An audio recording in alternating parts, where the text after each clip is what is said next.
Hello, Sierra Vista Unified School District community. My name is Rebecca Bentz, and I'm the Public Information Officer for the district. I'm joined today by Buena High School Principal Kristen Hale.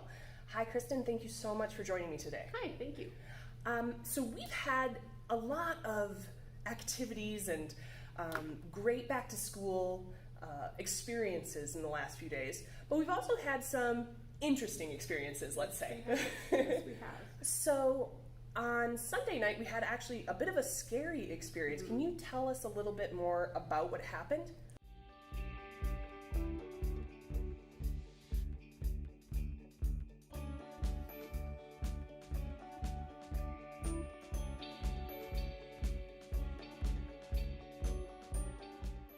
So Sunday evening, I received a phone call after about the same time actually as I was getting many texts sending me pictures and information.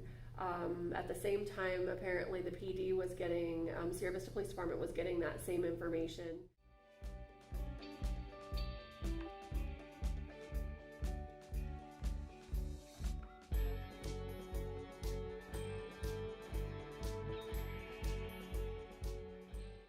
We had amazing communication all evening long. As soon as we realized that it was definitely something that had, was of a concern enough that we needed to get information out to parents, I sent an email out to parents about 10:45 p.m. on Sunday, letting them know what was going on. By 4 in the morning, I received information that it had been completely handled and that we were safe to come back to school, but we would have an additional police presence in the morning.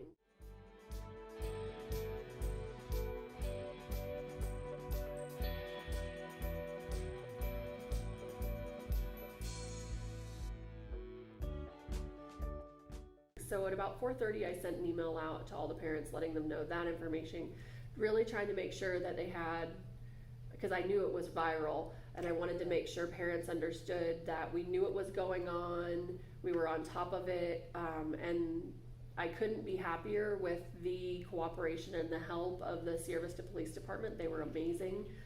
Talked to several different people, and they were all so helpful. What we learned afterwards is that our email, the email that I had sent out, had not gone to about half of my parents, which is what we realized much later. It's really disappointing to me because I stayed up all night long to try and make sure we had that communication, because I know how scary that is, not just for the parents and for the students, but for the staff and the community in general, right, with everything that's going on right now. So, we've worked out a separate way to communicate with parents now so that that doesn't happen again. And I wish I could go backwards and, with whatever happened with the system that we were using, undo that to help people feel more comfortable with their kids coming to school on Monday. But I can't. So moving forward, we'll use a different system for our emails. We were very encouraged the next morning. I showed up, and already we had, I believe, 5 or 6 different local law authority folks there from different organizations around the county, and they were incredibly helpful. I appreciated that one of them parked their car out in front of the school just to reassure parents that were coming through, and community members, students, that we were taking this seriously, and we knew that it was scary for them, even though we knew there wasn't a threat at that point. We wanted to reassure everyone that we were taking it seriously. And they toured the whole school all day long. They were incredibly helpful and very kind, so I'm very appreciative for them. Great. Yeah, these types of situations are unfortunately part of our reality nowadays, and it shouldn't be that way, but it is. And I want to also mention to parents that we hear your concerns regarding communication in response to these types of situations. We are of the opinion that there's no such thing as too much communication in these situations. We did stay up all night pretty much, keeping an ear to the phone and an eye on social media and on email to hear what the police department had to say. They kept us regularly updated, and we tried to do the same with parents and students. Now, some of this was a little bit beyond our control with the email issues, but I hear that you have a solution to that. You've been looking at a different option for email. Right. Can you tell me a little bit about that? Yes. So we had previously been using Synergy to send our emails out to parents, and in reflection, I'm thinking that maybe for a while now, some of my emails weren't getting to parents, but because it wasn't something that was a concern for safety, I wasn't learning that, so I didn't know that they weren't all going out. What we are now using is a system called InTouch, which allows us to send messages out to everyone. I may choose to do Synergy and InTouch to see which one works best, but I'm trying to figure out a way to let parents let me know if they know an email went out and they didn't get it. And always I would invite parents to email me, reach out to me and let me know you didn't get an email if you know one went out, because I want to fix that.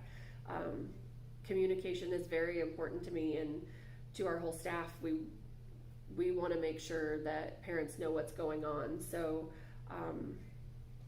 if at any point you didn't get an email that I sent out, please send me an email, kristen.hale@svps.k12.az.us. And I'll include a link to that in the comments on this video.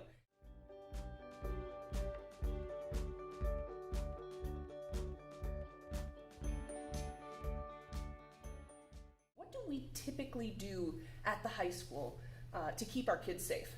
So we have security guards that have different areas that they rove throughout the day. We have cameras that one of those security guards is always watching cameras. And then just our staff moving around, even the little things like having our staff at the doors and during passing periods, they hear things that are happening and they're interacting with kids and catching when something's off. We have an automated door system now, which is very helpful in that process. Students having their ID cards on their lanyards, on their necks all the time. It's very easy for a student because they're our best reporters. I have to say, if I can go backwards really quickly, I want to thank all the students and all the parents that reached out to us, because I received, as well as my assistant principals, received so many reports from students and parents, which was not what we experienced last year. So huge growth there, and we appreciate that everybody's taking safety seriously, and that's what allowed us to deal with this so quickly, to get the information to the Sierra Vista Police Department so they could deal with it so quickly. So I know when I visit Buena, and I'm a district employee, I need to wear my badge at all times. I also need to stop in the front office as well. Right. So our guests that come in always sign in. They get a lanyard now instead of a little sticker. It's easier because the stickers fall off and then we can't identify the guests on our campus. We want our guests to come. We just want to make sure that we know they're supposed to be there. Mm-hmm.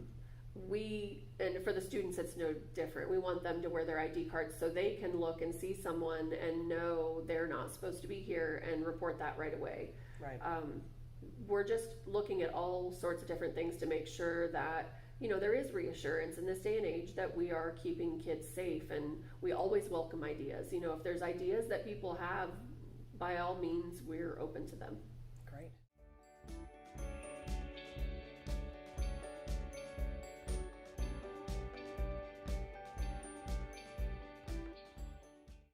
We also had a few parents ask about absences in relation to this sort of threat. Now, a number of parents and students were concerned about attending school, even though the police department had sort of investigated things and let us know that things were safe and that they were going to have a presence at campus.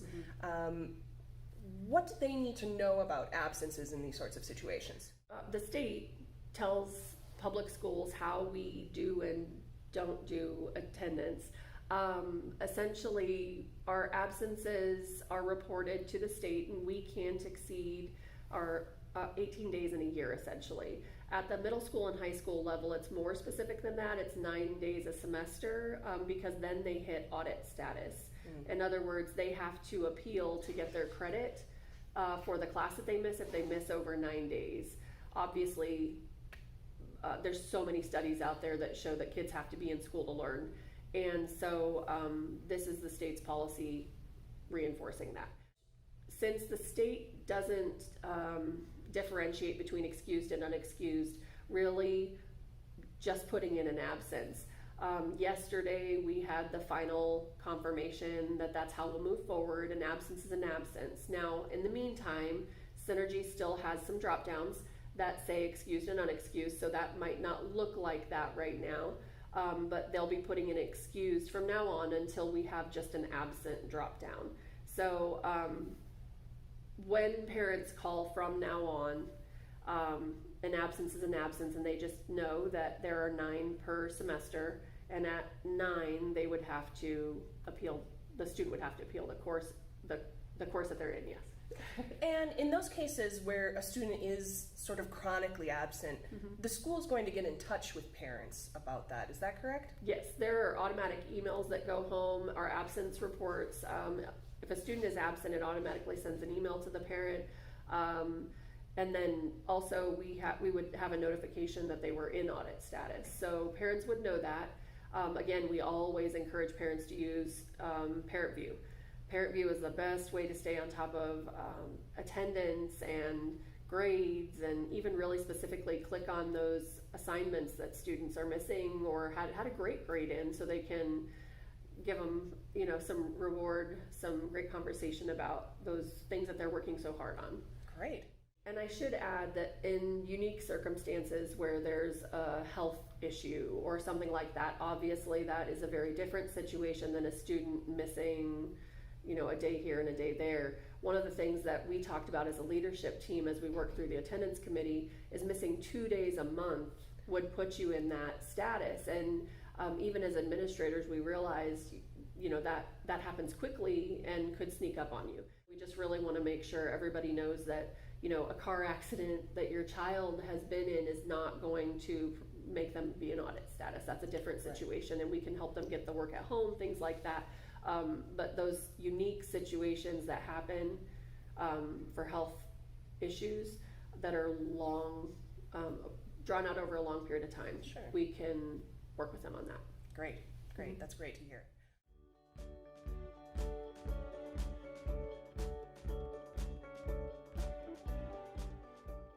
A student that is chronically tardy would get a phone call home from administrator.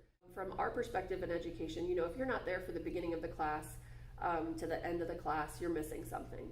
And we've put so much emphasis with our Making Connections work that we've done with our staff into making sure the beginning of that class is meaningful all the way right up to the end. And we need students to be there. That problem has decreased for us significantly since last year. Last year it improved. We have half of the tardies that we had the previous year, and we anticipate a similar percentage this year. I can tell you already from being on campus, when you're walking around as the bell's getting ready to ring, there are not kids in the hallways, which was not the case 2 years ago. We're really encouraged. Teachers are at their doors greeting kids. It's a very positive environment, and we have to have kids in the classroom.